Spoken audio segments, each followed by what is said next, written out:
I have compiled a list of 5 tips, 5 things that you can do to find your purpose based on my healing journey and my journey to get here, because now I know what my purpose is, and it took me 28 years, but God's timing is perfect, so it's better late than never, right?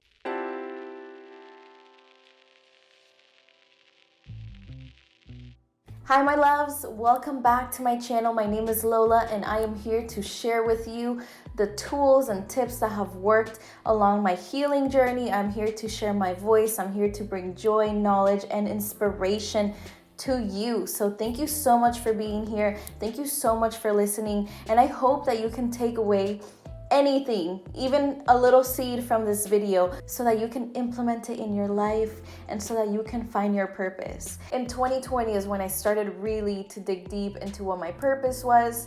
We hit this pandemic and we didn't know what was gonna go on, if it was the end of the world or if it wasn't. We just did not know what was going on. So I thought to myself, we could die tomorrow, and I never really I never really did what I really wanted to do. What is it that I really wanted to do? The first thing that you can do to find your purpose is to get real about what you like to do, your passions, your talents, your desires, your interests, and, believe it or not, your fears. Your fears are here to show you exactly what you need to work on and what you need to face to find yourself on the other side. Your fears are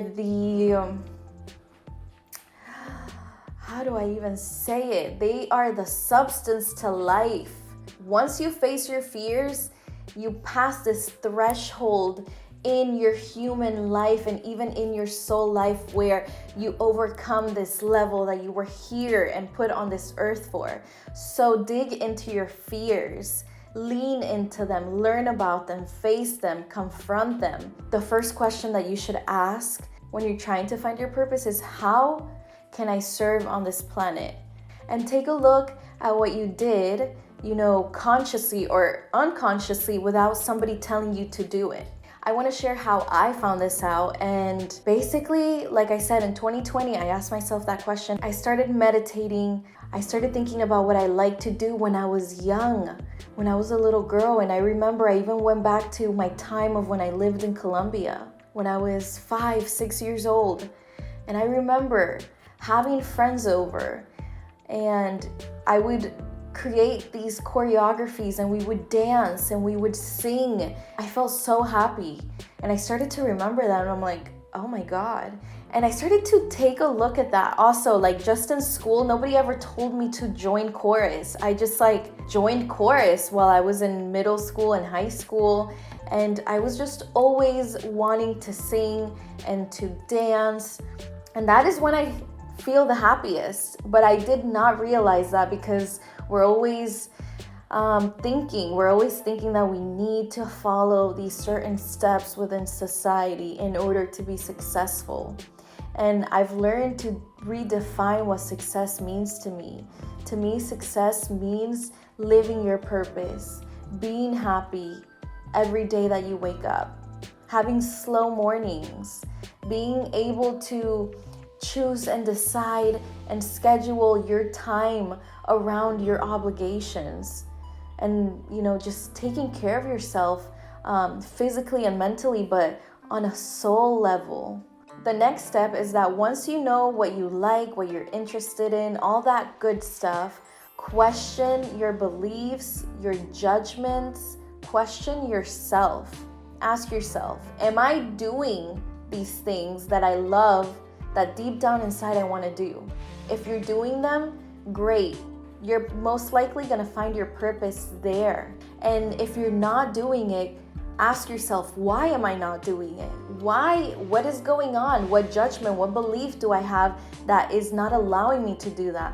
In my case, I thought that I didn't have a pretty voice. I thought that whenever I shared my truth, I was conflictive. I was rude, I was mean, everything. These patterns were always linking me back to my voice, to just my throat chakra. That's what I'm saying. Question yourself.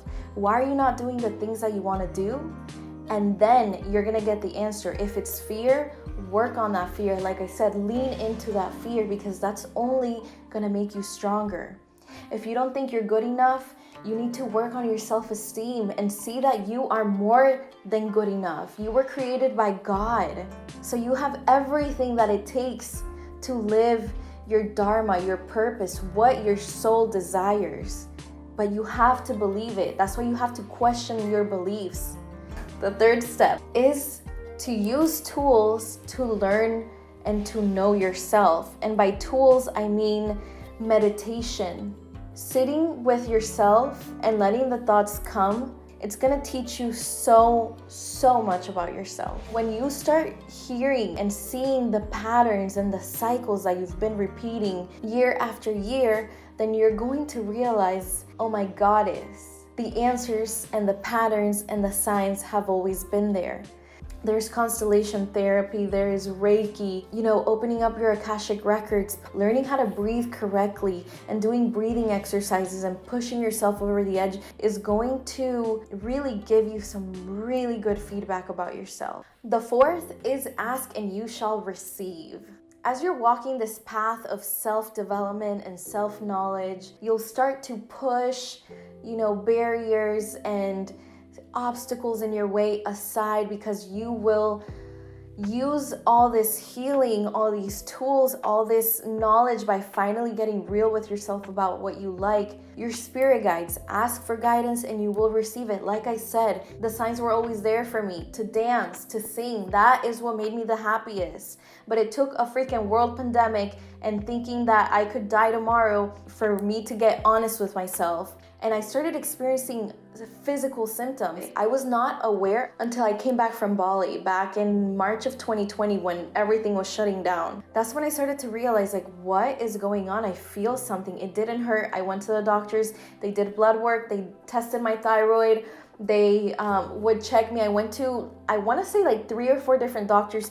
I went to doctors here in America. I went to doctors in Colombia.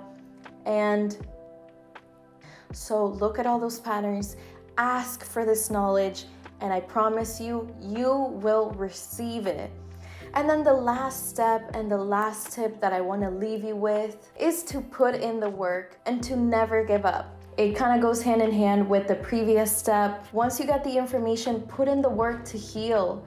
Put in the work to get to know yourself. Your purpose doesn't have to be you have to take on this fucking heavy weight and put on the world's weight on your shoulders. No, your purpose can be to change your family, to break the cycle, to change the community around you, to take care of animals, to teach people about growing their garden. You're going to impact the world and this planet by going through this process and by finding your purpose. So I think that is it. I hope you like this video. If you have any questions, leave them down below and I am here to support you. My purpose is to share my voice and I have a very special project coming out with my voice. So thank you so much for being here. I can't wait to show you what that project is. Please like, share, and subscribe so we can get this out to more people. Mwah. I love you.